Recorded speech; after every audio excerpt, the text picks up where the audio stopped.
when you tell me that for the first time in your adult life, now let's translate that, because you know what that means clearly. You don't mean, you're not saying, when I was a kid, I was proud of my country. What you're saying is, since I became prescient, since I became cognizant of what it means to be proud of one's country, I've never had that. Well, my goodness, folks, I was raised up in a foster home for the first 9 or 10 years of my life. My daddy was a welder in Sunship Building and Dry Dock Company. He struggled to make life a little bit better for me, and there were times when I was in that foster home before he took over, that I was wearing raggedy clothes, I was eating mayonnaise sandwiches for dinner and eating biscuits and syrup sometimes for dinner because the folks who were raising me didn't have much. But you know, is it just me? Even then, as a kid, I knew that in this country something better was possible, that something better was available. I've been proud of my country all my life. You know, my ancestors were slaves in Orange County, Virginia, not that far from here. Gabriel and Eliza Jackson, they were slaves and then sharecroppers. My grandfather left Orange County and went to Richmond, and then ultimately, apparently then went to Ohio, Cleveland, Ohio, and then back through Pittsburgh and Uniontown. My father was born in Pittsburgh, then migrated to eastern Pennsylvania, around Philadelphia. My father moved to Chester, and so I was born in Chester. So my history in this country goes back, we've dated it back to at least 1778. It's during the time of the Revolutionary War. My ancestors were here. And people say, yeah, but you know, America had slaves and all this. I'll tell you something, folks.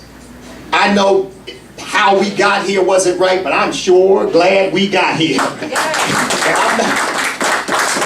And I'm not going anywhere. Because this is the most wonderful place that anybody can live. And I think we need leaders, frankly, who unequivocally love this country. You know, people say, yeah, but America's done a lot of wrong. But you know, sometimes I wonder to myself, are you thinking of America in a vacuum as if you're comparing us to utopia? Everything outside of America is great. You know, we have been the greatest force for freedom and opportunity. All over the world, there are graves of Americans who have shed their blood to help others be free. And even though we have erred at times, we nevertheless established this nation on values that continue to speak to our consciences. I said, when Dr. King led the civil rights movement, he didn't call for a different America. He called for an America that lived up to the values upon which it was based. He coded those values. And he pricked the consciences of our people. It didn't require bloodshed. It just required us coming back to those values that were established for us in the first place. You know, I'm tired of our history being lied about. People don't realize, young kids don't realize it. Our country is painted as some sort of racist nation, and we were so terrible. But people don't realize from the very beginning, the majority of voices as this country was being established were saying, this institution is incompatible with who we are and who we say we are and who we're establishing our country on.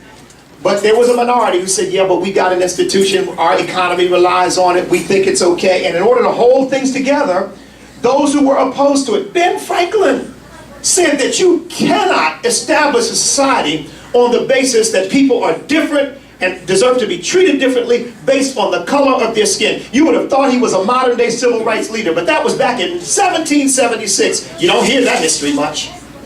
You don't hear about that at all. So I'm proud to be an American. And we need leadership that's proud to be an